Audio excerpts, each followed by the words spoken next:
ஆன்மீக அன்பர்கள் அனைவருக்கும் வணக்கம்.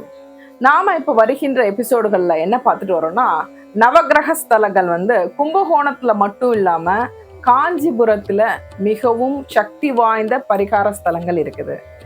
ஏன் கும்பகோணத்துல பரிகார ஸ்தலங்கள் எல்லாருமே நவகிரகம் போயிட்டு இருக்கோம், காஞ்சிபுரத்துல போனா என்ன கிடைக்கும் நிறைய பேர் கேட்குறாங்க. ஆக்சுவலா கும்பகோணத்துல நவகிரகம் ஸ்தலம் என்னன்னா அவங்களுடைய சாபம் நீக்கி பெற்ற ஸ்தலங்கள் தான். நவகிரகங்கள் அவங்களுக்கு ஏற்பட்ட எதனா சாபம் இருக்குல்ல, அது நீங்க பெற்ற இடங்கள் தான் அந்த பரிகார ஸ்தலங்கள். காஞ்சிபுரத்துல இருக்கிற எல்லா நவகிரக ஸ்தலங்களுமே அந்தந்த கிரகங்களுக்கு பதவி கிடைத்த ஸ்தலம். ஓகேங்களா? அப்ப பதவி கிடைத்த ஸ்தலம் எவ்வளவு ஒரு இம்பார்ட்டன்ட் பார்த்துக்கோங்க. ஸோ காஞ்சிபுரத்துல இருக்கிற நவகிரக ஸ்தலங்களும் போய் வழிபட்டோமானால் நமக்கு எல்லா தோஷங்களில் இருந்தும் விடுபடலாம். நாம போன எபிசோடுகள்ல பார்த்தோம்னா சூரியனு பருத்தீஸ்வரர் அப்படின்னு ஒரு கோவில் இருக்கு காஞ்சிபுரத்துல, சந்திரனுக்கு சந்திரேஸ்வரர், செவ்வாய்க்கு செவ்வந்தீஸ்வரர், சுக்கிரன் ஸ்தலமும் பார்த்தோம், ஸ்ரீ இஷ்ட சித்தீஸ்வரர் கோவில். ஸோ இத்தனை ஸ்தலங்களை நம்ம பார்த்துட்டு வந்தோம். இன்னைக்கு நம்ம பார்க்க போற ஸ்தலம் பாத்தீங்கன்னா குரு ஸ்தலம். குரு அப்படின்னாவே நவகிரகத்துல எல்லாருக்கும் தெரிஞ்சது குரு பார்க்க கோடி நன்மை. அதாவது அந்த கிரகம் வருஷத்துக்கு ஒரு தரம் இடம் பெயருது.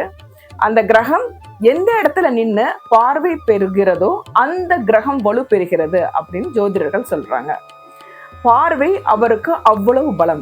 சோ இந்த குரு இந்த இடத்துல சிவனை வேண்டி தன்னுடைய பதவி பெற்றதாக சொல்லப்படுகிறது.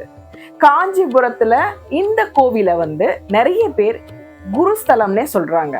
குரு பகவான் இந்த காஞ்சிபுரத்துல வேகவதி ஆற்றின் கரையில நீராடி இங்க இருக்கிற ஈஸ்வரன், அதாவது காயரோகன் ஈஸ்வரர் சொல்லப்படுகின்ற சிவலிங்கத்தை வழிபட்டு அவர் பதவி பெற்றதாக கூறப்படுகின்ற ஸ்தலம் இந்த குருஸ்தலம்.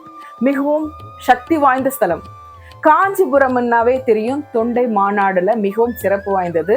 காஞ்சிபுரத்துல இன்னொரு சிறப்பு, நெசவுக்கு மட்டும் இல்லாம நிறைய கோவில்கள் இருக்கிறது இந்த காஞ்சிபுரத்துல மிகவும் சிறப்பு. சிவன் ஸ்தலத்துல 3 ஸ்தலங்கள் மிகவும் பிரசித்தியாக சொல்லப்படுகிறது காஞ்சிபுரத்துல. திருவேகமம், கச்சபேசம், காயரோகனேஸ்வரம் அப்படின்னு சொல்கின்ற இந்த 3 ஸ்தலம் மிகவும் பிரசித்தியானது. திருஞான சம்பந்தர்லாம் பாடல் பாடியிருக்காங்க. இந்த கோவிலுடைய சிறப்புகள் என்ன அப்படின்னு பாத்தீங்கன்னா, லக்ஷ்மி தேவியே இங்க வழிபட்டதாக சொல்லப்படுகிறது.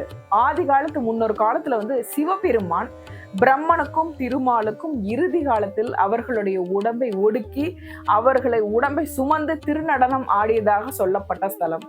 காயம்னா உடம்பு, ஆரோகணம்னா அதை சுமந்து அர்ப்பணிப்பது அப்படின்ற அர்த்தம். சோ லக்ஷ்மி தேவி என்ன பண்றாங்கன்னா, இங்க இருக்கிற சிவலிங்கத்துக்கு வில்வ மலர்களால அர்ச்சித்து சிவனிடம் இருந்து வரம் பெற்று திருமாலை அடைந்ததாக கூறப்படுகிறது. எனவே இந்த கோவில்ல பாத்தீங்கன்னா குருவுக்கும் தனி சன்னதி உண்டு, லக்ஷ்மி தேவிக்கும் தனி சன்னதி உண்டு. இந்த கோவில் இந்த சிவனை காயரோகினீஸ்வரை யார் யார் வழிபடுறாங்களோ அவங்களுக்கு செல்வம் மற்றும் ஞானம், யமபயம் எல்லாமே நீக்கப்படும். ஏன் யமபயம் நீக்கப்பெறுதுன்னு சொல்றேன்னு கேக்குறீங்களா? இங்க யம தர்மராஜனும் இந்த சிவனை வழிபட்டு காயரோகினீஸ்வரை வழிபட்டு அவர் தெற்கு திசைக்கு அதிபதியாக பதவியேற்கிறார்.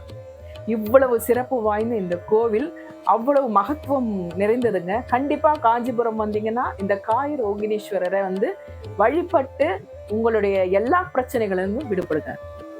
மேலும் இந்த கோவிலுடைய மிக சிறப்பு என்னன்னா, சிவலிங்கம் பாத்தீங்கன்னா கிழக்கு நோக்கியவாறு இருக்குது. தெற்கு நோக்கி கமலாம்பிகை தாயார் அம்பிகை அழகா காட்சி தராங்க. அது மட்டும் இல்லாம இந்த லிங்கத்துக்கு பின்னாடி சோமஸ்கந்தர் அழகா காட்சி அளிக்கிறார். இந்த கருவறை பாத்தீங்கன்னா கஜபுருஷ்டம் அப்படின்ற வடிவமைப்பு. கஜபுருஷ்டம்னா யானையோட பின்புற வடிவமைப்புல அமைக்கப்பட்டிருக்கிறது. இந்த அமைக்கப்பட்டிருக்கிற இந்த வடிவம் பாத்தீங்கன்னா நம்மளுடைய தொண்டை நாட்டுடைய மிக ஒரு சிறப்பு வாய்ந்த ஒரு செயலாக கருதப்படுகிறது. இங்கு வேகவதி ஆற்று, அப்படி அது வேகவதி ஆறுன்னு சொல்றாங்க. இன்னொரு பேர் தாயார் தீர்த்தம் அப்படின்றாங்க. ஏன்னா லக்ஷ்மியே இந்த தீர்த்தத்தை குளத்தை நிறுவி அவர்கள் சிவனை வழிபட்டதாக சொல்லப்படுகின்ற தீர்த்தம் வேகவதி மற்றும் தாயார் தீர்த்தம் சொல்றாங்க. இந்த தீர்த்தத்தை தாயார் தீர்த்தத்துல யாரு குளிக்கிறாங்களோ அவங்களுக்கு லக்ஷ்மி கடாட்சம் கண்டிப்பாக கிடைக்கும் சொல்லப்படுகிறது. அது மட்டும் இல்லாம இன்னொரு மிகப்பெரிய சிறப்பு என்ன இந்த கோவிலுக்குன்னா, யார் ஒருவர் இந்த கோவில வந்து குருஸ்தலத்துல பரிகாரம் செய்கிறாங்களோ அவங்களுக்கு 365 நாட்களுக்குள் சொந்த வீடு அமையும் அப்படின்றது சொல்லப்படுகிறதுங்க. அதிலும் பாத்தீங்கன்னா 4 மூல நிலைகள் இருக்கும் இல்லையா? நம்ம பார்த்த எல்லா குளங்கள்ல பாத்தீங்கன்னா பொதுவா கோவில்கள்ல அப்படிதான் அமைக்கப்பட்டிருக்கும். ஆனா இந்த குளத்தினுடைய சிறப்பு என்னன்னா 5 மூலைகளை உடையது. அது மட்டும் இல்லாம இதனுடைய இந்த குளத்தின் தாயார் தீர்த்தத்தோட மேற்கு கரையில பாத்தீங்கன்னா யம தர்மராஜன் வழிபட்ட தர்மலிங்கேஸ்வரருடைய கோவில் அங்க இருக்கிறது. சோ அங்க வழிபட்டோமே ஆனால் நமக்கு யம பயம் நீங்க பெறும். சோ இந்த கோவிலை வணங்கினா நமக்கு சொந்த வீடு அமையும். லக்ஷ்மியே இங்க பூஜை செய்ததுனால லக்ஷ்மி அனுகிரகம் பரிபூர்ணமாக கிடைக்கும். அது மட்டும் இல்லாம குரு இங்கு வணங்கி பதவி கிடைத்ததினால் குரு அருள் நமக்கு கிடைக்கும். அதாவது ஞானம், வீடு பேரு இதெல்லாம் கிடைக்க பெறும். சோ கண்டிப்பா அவ்வளவு மகத்துவம் வாய்ந்த இந்த கோவிலை வந்து தரிசனம் பண்ணி உங்களுக்கு வீடு இல்லைனாலும் ஞானம் வேணும்னாலும் லக்ஷ்மி வேணும்னாலும் இங்க வந்து வணங்கி எல்லா பலமும் பெறணும் அப்படின்றவருடைய விருப்பம். முனிவர்கள் இங்கு வழிபட்டு 6 லிங்கத்தை பிரதிஷ்டாபனம் செய்து அவர்களும் இங்கு வழிபட்டு சென்றதாக கூறப்படுகிறது. சோ இந்த காயரோகிணீஸ்வரர் இந்த சிவலிங்கம் மிகவும் பிரசித்தி பெற்றது.